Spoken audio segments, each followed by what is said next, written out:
Should we end the show by saying Pakistan Jindabad?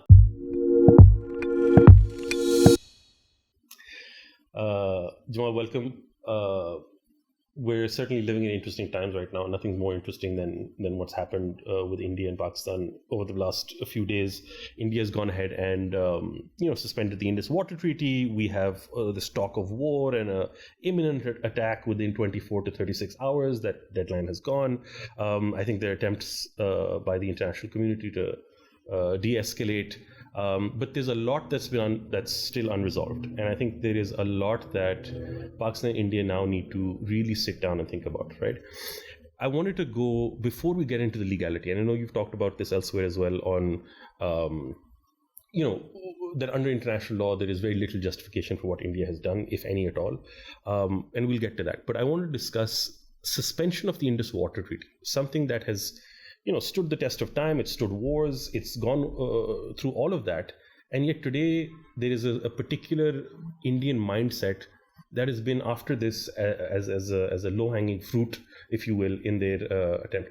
What do you see this development as? Thanks, Oves. So before I even talk about the IWT, I just wanted to you mentioned how this is interesting times. I was just thinking about that since we started our careers at the same time in 2010, and that was really the time when Pakistan-India relations were at its a low point, had suddenly developed, massive crisis. It was the immediate days. The fallout of the Mumbai attacks was very apparent.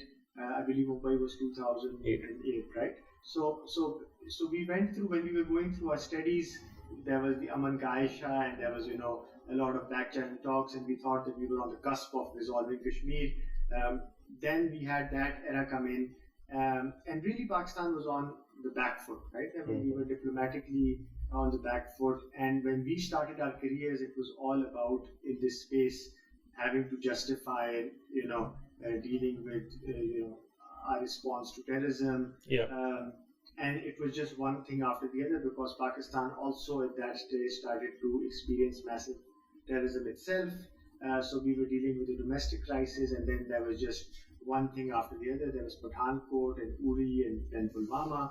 So I think lawyers like us who have gone through, our whole practice of international law really has been about counterterrorism and this whole. And Pakistan navigating its way through a post 9/11 world, being a huge victim of terrorism, yet being accused by countries of terrorism, and then seeing this nexus where the accuser is the one involved in much of the terrorism in Pakistan, right? And so then we had the fact of greylisting, when we went through the fire of so many different things. So I think now when and in this process we've seen our state with all its fumbles and missteps and mistakes, and it makes you so it's maddening how often we repeat mistakes about in governance. But at the same time, when you're looking back over the last 15 years, I see a state that has turned the corner, at least on these issues, right? Where we have kind of tried to act as rationally as possible, and try to comply as much as possible, far more than. So, when we say this, that we have been the victim of terrorism, but I think we should say that we've been the most compliant with international frameworks, far more than any other country, because we face the most pressure. So that is when you, coming back to your question on the IWT, that's when it feels so, mischievous and, what's the right word for it? It just seems so disingenuous. I don't know. Devious, disingenuous, facetious. Absolutely, there are many words. There are many words. When India tries to say that Pakistan is a state sponsor of terrorism, and this is now causing them to step away from the Indus Waters Treaty, right? So it's like, just to repeat, we have seen the pressure, and we have gone through a history of compliance. At the same time, we have faced the brunt of the Doval drop time. So we've started. So because me and you, so many cases we've seen, we've looked at, advised on. There's different dossiers that come in. We know that there is incontrovertible evidence of Indian involvement in so many attacks, right? So it's really it makes you angry because it shows that India is a bad faith actor. Yeah. And people like us, we've been talking about the value of international law. We've been trying to tell the state.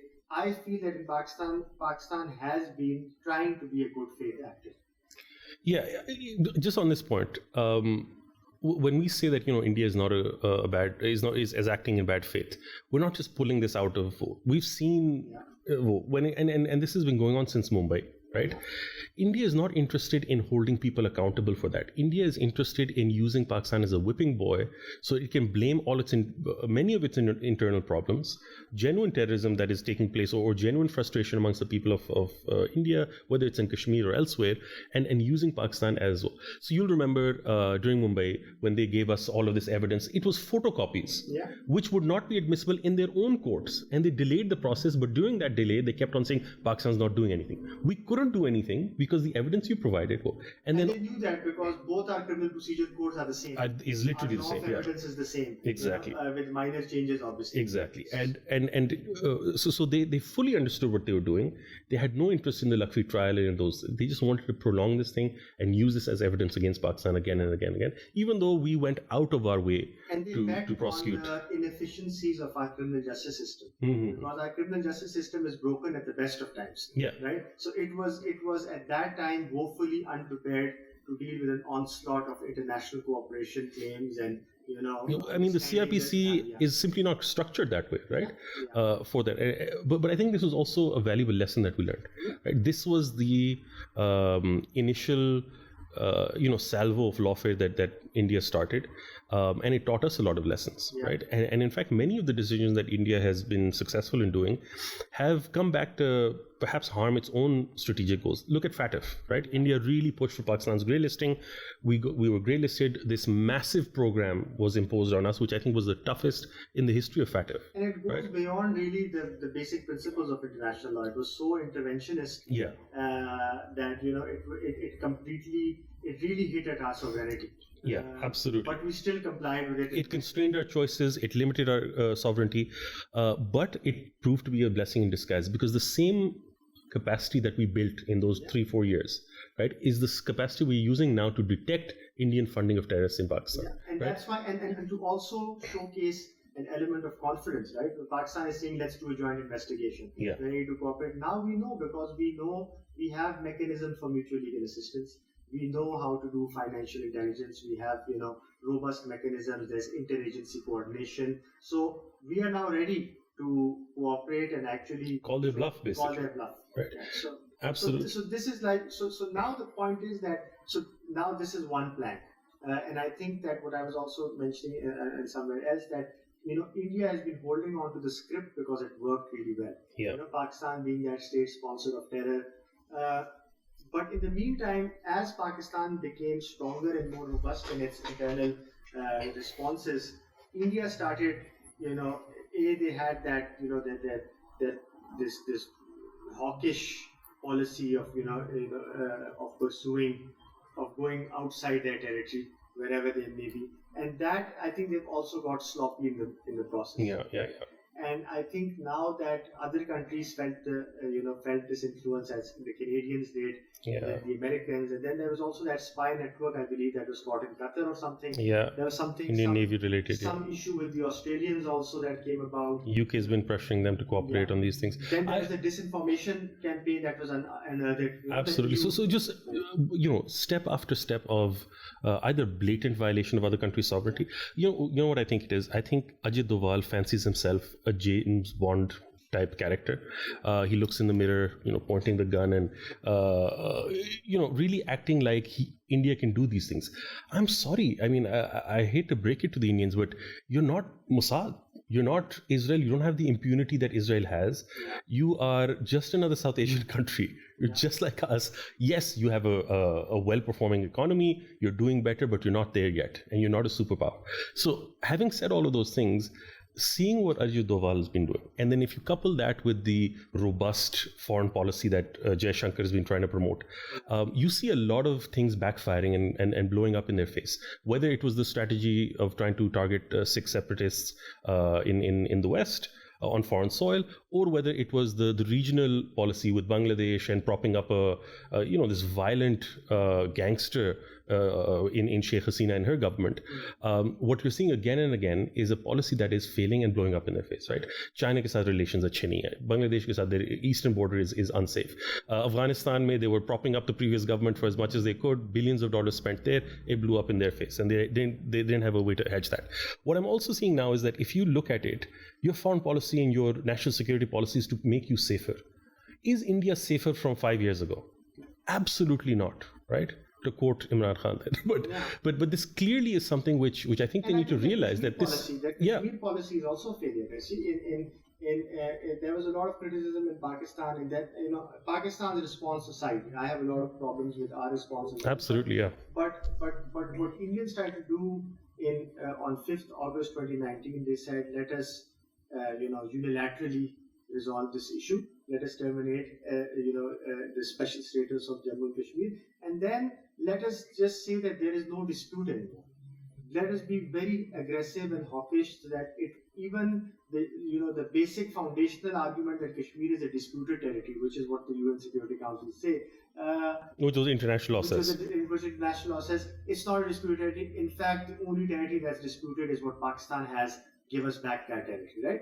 Now, this is a 2-year-old's tantrum. Yes, right? Exactly. Ki bas meri baat hai, I mean, that's it. And you are a terrorist, and you are just sponsoring everything. Yeah. There is no indigenous resistance to Kashmiris, to Indian rule over there, and then trying to impose normalcy by force, right? Yeah. That everything is good, and then having these tourism conferences and moods and whatever. Now the problem. Everything is good, and here's 700,000 security forces to ensure that it's good. Yeah. Now just look at how vulnerable such a policy is to incidents like Pahalgam. That's why that's I think where the real anger comes from, and that's why they want to blame Pakistan for it, because it's their own. It's blowing up in their face. They have told their own country that everyone believes this in India, that Kashmir is part of India. That's been their narrative from day one.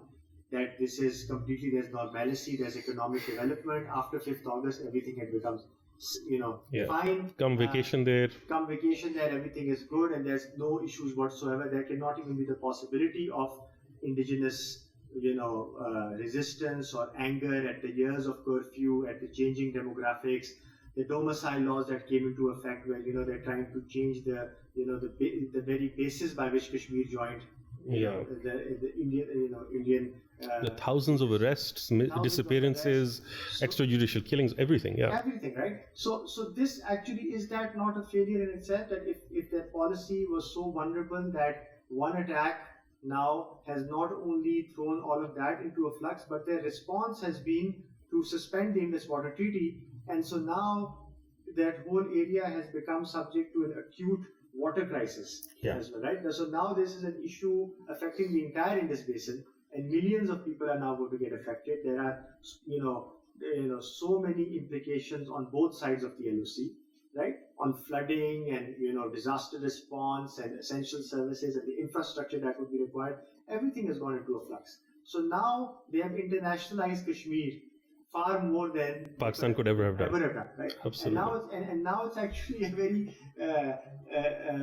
effective point, because if disaster happens on the Indus River, if cooperation, and disaster is imminent. This is why I feel that the talk shows are focusing on India cannot do anything right now, right? Mm-hmm. But the issue is that Indus sharing rivers requires constant cooperation. Yeah. That's the whole basis. That's what international law also says. Sharing of data, sharing of dam development, so many things. Yeah. And the countries which are not even talking to each other, thanks to India, which doesn't even want their cricket team to visit your country in an international tournament hosted in your country, which is being so petty in every aspect and thinking that Pakistan should not be talked to. Bhuki hain, you guys have no money. Why should we even talk to you? A country that shows this much hubris, this much short-sightedness, and then suspends a river treaty which can impact the lives of millions, what is going to happen? There's going to be crisis. Yeah. There's going to be migration flows. And where are those migration flows going to go? Yeah. Western Europe, to Canada, to the US, otherwhere, all over the world. And the world is already in crisis regarding this. Yeah. Right. So if nothing else, I think Kashmir is going to be back on the agenda quite effectively, and the self-determination angle is going to come again strong in this. No, absolutely. Again, going back to the psychology and really the mindset of why this particular decision. I think Muid Yusuf said this a few days ago, where whenever you have this supremacist ideology, right, you're not thinking rationally, right? Because if your frame of reference is we are better than you, right, and especially if it's religiously based, that this Hindu supremacy must prevail in India with a population of 200 million Muslims there.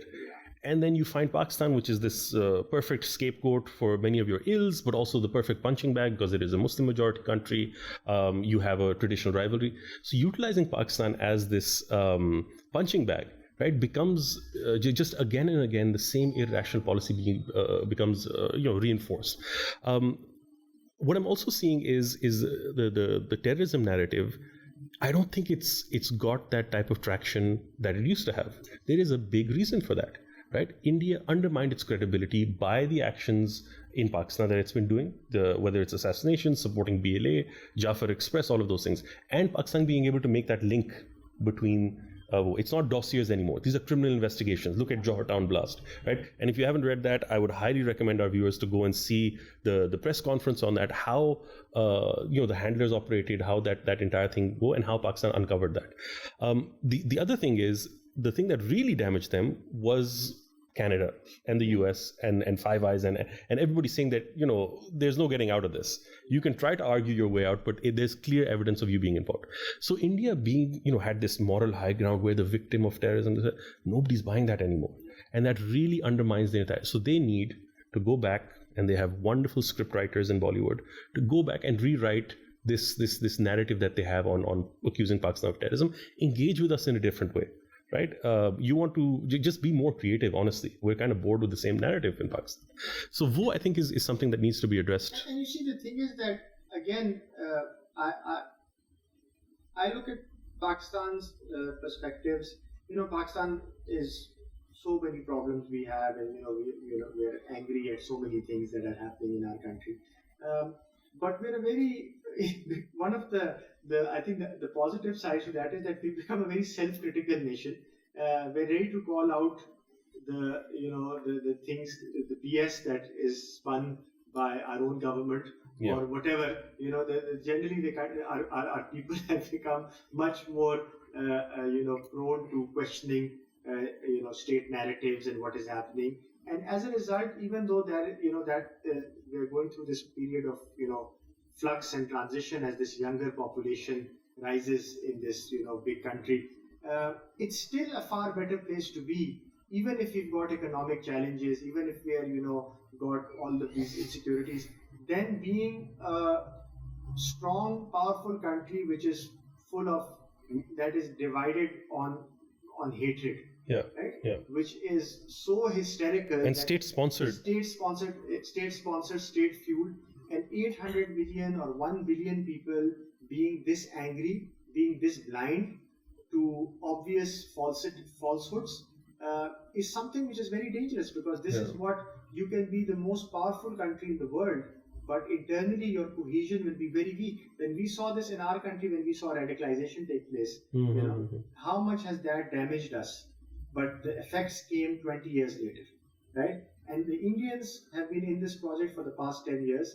We're seeing impacts of it now, but my estimate is that in the next 10 to 12 years, it's really going to start unraveling. So what you said was like, the Canadian manifest, incident. These are just small blips of external manifestations. But these same policies, this high-handedness fueled by hatred, there's a natural justice to how things work. You will see this playing out. And I want to add that we as Pakistanis, we don't harbor that hatred for Indians, right?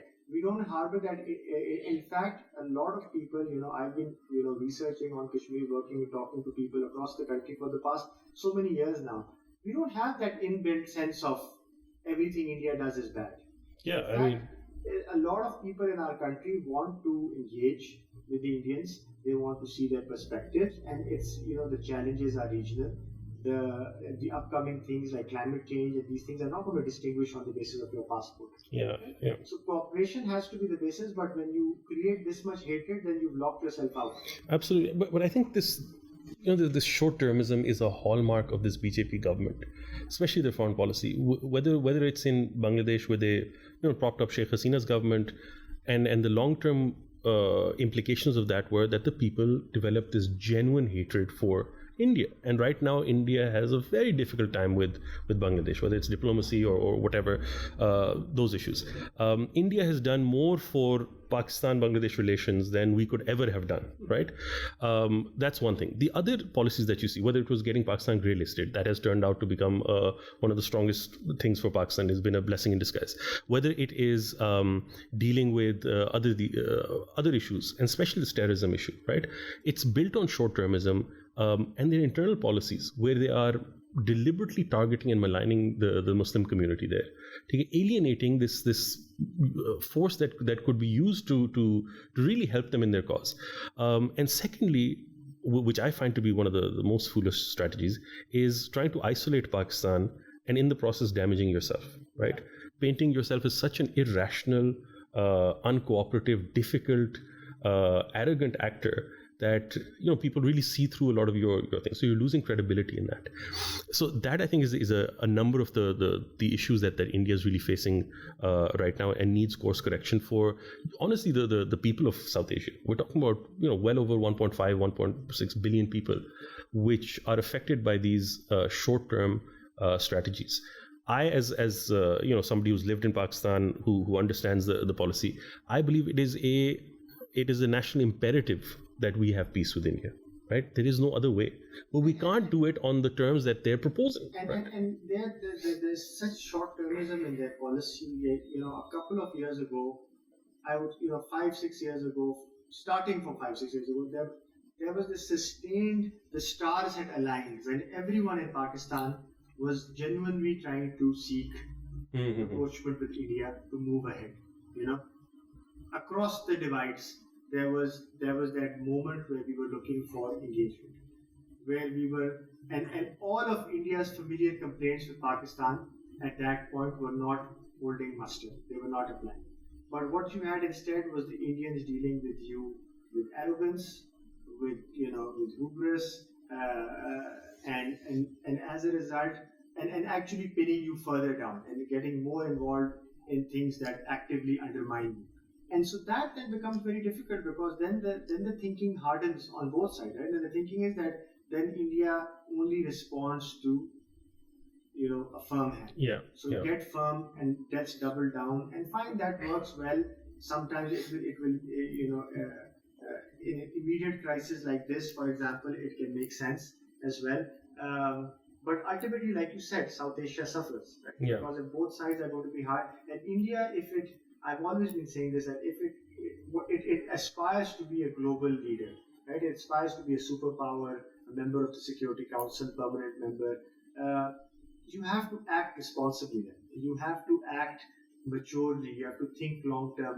Look at how the Chinese operate. It's a completely different ballgame, right? Not creating, not isolating yourself, not thinking that Pakistan is bhuka and Bhutan is useless and Bangladesh is tiny and we are big and we don't need them, right? Whenever an incident happens anywhere, the Indian public, because the Indian public believes this now, they start taking on it. When the Canadian issue happened, they start taking on the Canadians, Turkey is supporting Pakistan, boycott visits to Turkey. Everyone is fair game. Immediately, everyone, you have to attack. I remember Malaysia had taken some Pakistani side, and they said we will boycott palm oil imports from Malaysia. Exactly. Right? So a mischaracterization of their own importance, of their own.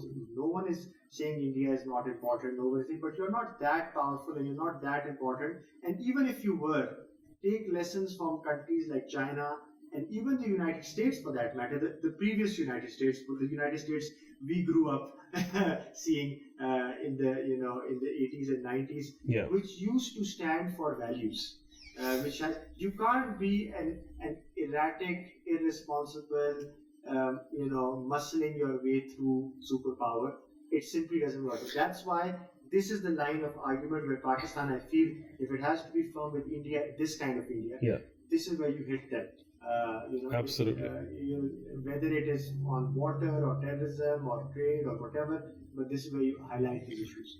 Yeah, I mean, it just seems logical that you should be comfortable in your own neighborhood, right? Like if we were to look at the Chinese model, and not saying that it's the best model, but look, you can take your regional members and you can bring them up with you. Or what you can do is try to be big brother and try to force your way on Bangladesh, force your strategies on Sri Lanka and Maldives. Bhutan becomes another state of yours, and Pakistan ke saath ladai rakho. SARC has been paralyzed. Exactly, because of this SCO is always a problem because India is... And one more thing.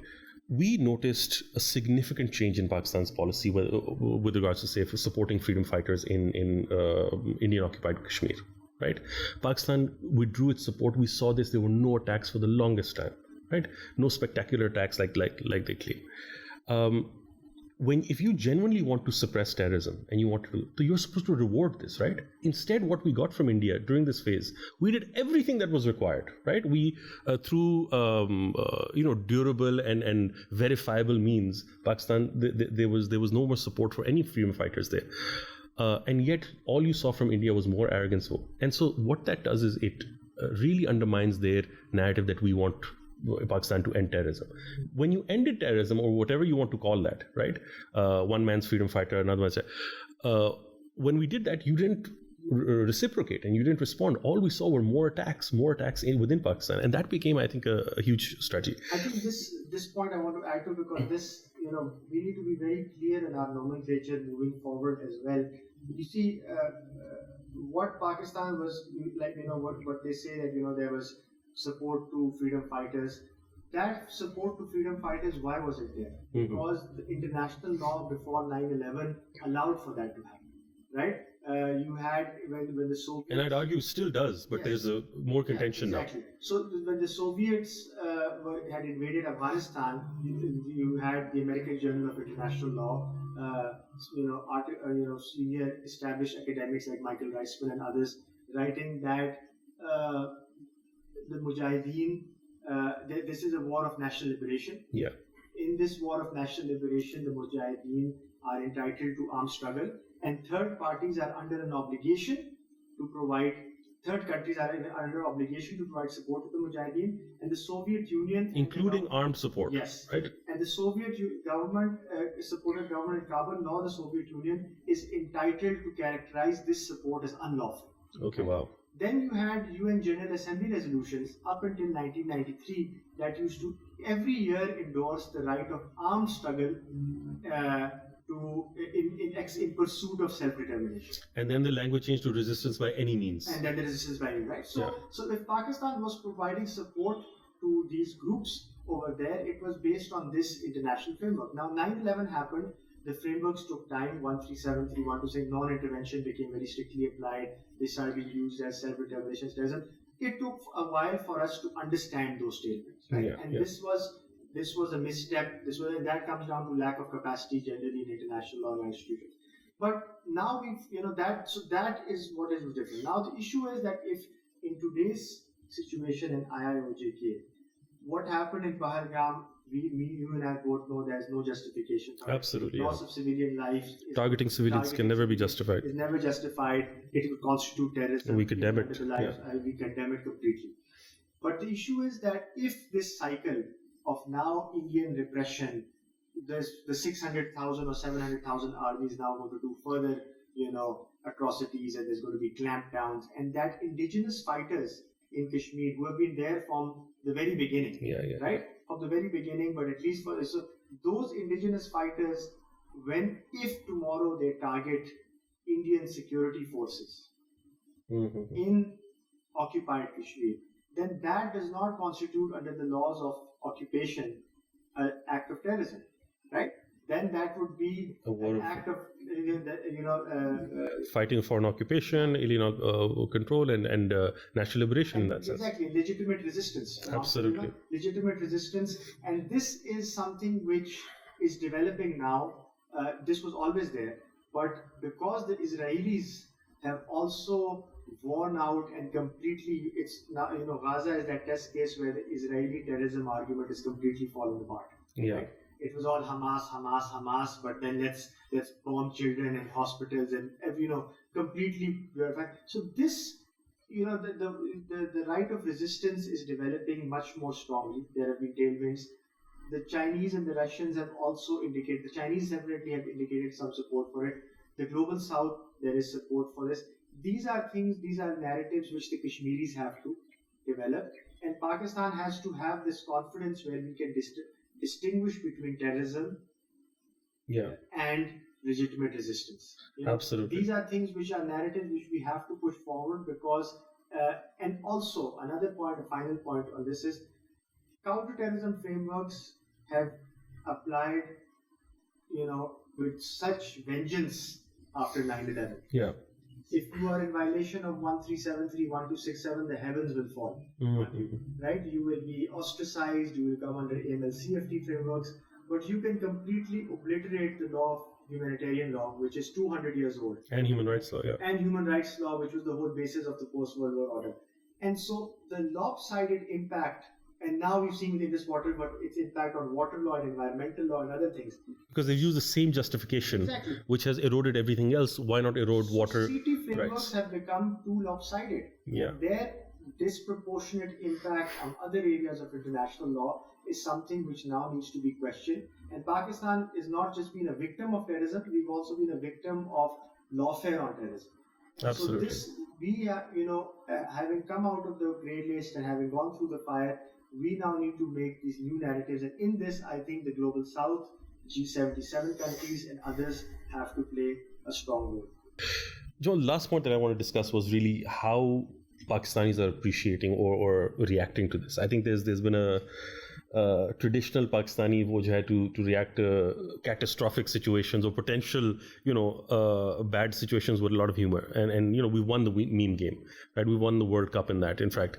But why do you think it is? Why is Pakistan, like the average Pakistani, doesn't take this threat seriously, even if India does do anything? Is it because of what happened in Balakot, or is it because of a different thing, in your opinion? I mean, again, this is something which is encouraging, but it's also worrying if it goes too far, right?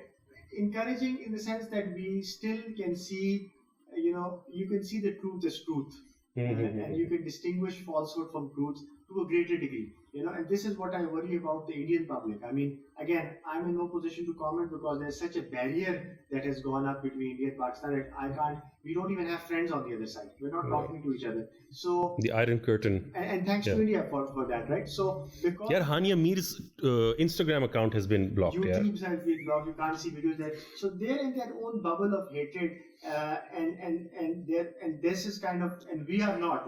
So we are kind of just laughing at the whole thing because it just looks so absurd, really.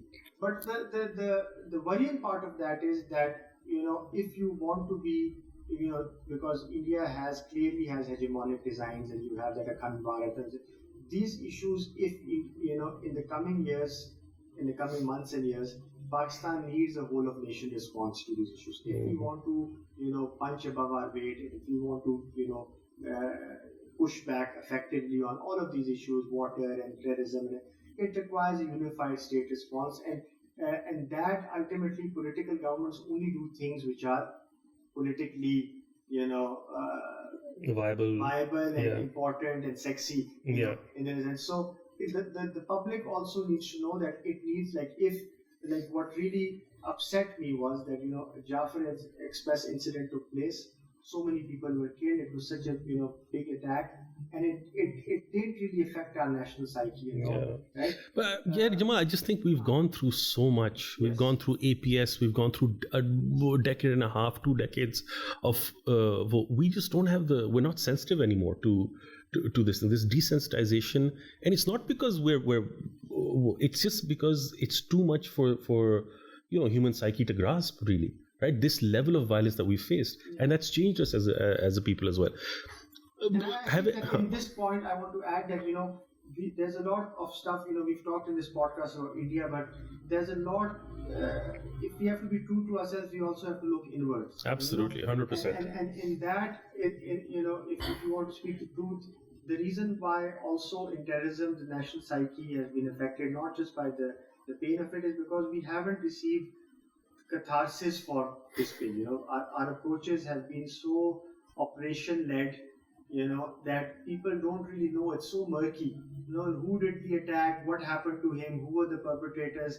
When you don't have rule of law responses to such incidents over time, then apathy comes into play. We also have, the things about truth and reconciliation commissions. So much of your nation has suffered. So much conflict has happened. There needs to be a healing hand. Absolutely. And I think that in Pakistan, that I think is the best counter to India, is to have that healing hand internally.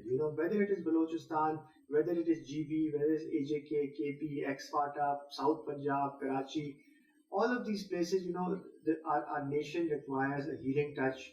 We need a rights-based approach. We need a state that kind of brings people together. And in that will be ultimately the best counter to what is happening on the Indian side, whether it's in Kashmir or across the international border. Yeah, just again on this point, why Pakistanis are taking it the way they are. I think there are two factors. One, this is who we are. This is how we react to things. But it's also, I think it stems from a level of security that Pakistan has. And now, you could have 100 problems with the way the armed forces act in Pakistan this time. But when it comes to India, I think there's a pretty general unity that's there. Secondly, the armed forces have demonstrated their ability to defend Pakistan, whether it was through Balakot, whether it was through a nuclear deterrent, and if we don't, the Iran incident, and domestic counterterrorism, right? They won a war, which now, much of terrorism is coming back, but they had, demolished the terrorists, and that has changed our armed forces and given, I think, the people a lot of confidence in its ability to defend us against India, right? So. Yeah, and also, the PL-15 air-to-air missiles from China have helped quite a bit. I really appreciate that move. But Jamal, there's so much we could have discussed. We just don't have a lot of time. I know you have to go somewhere, and I certainly have to go somewhere. It's a Friday. So thank you again. Thank you, everyone, for watching. Hope you enjoyed this. Bye.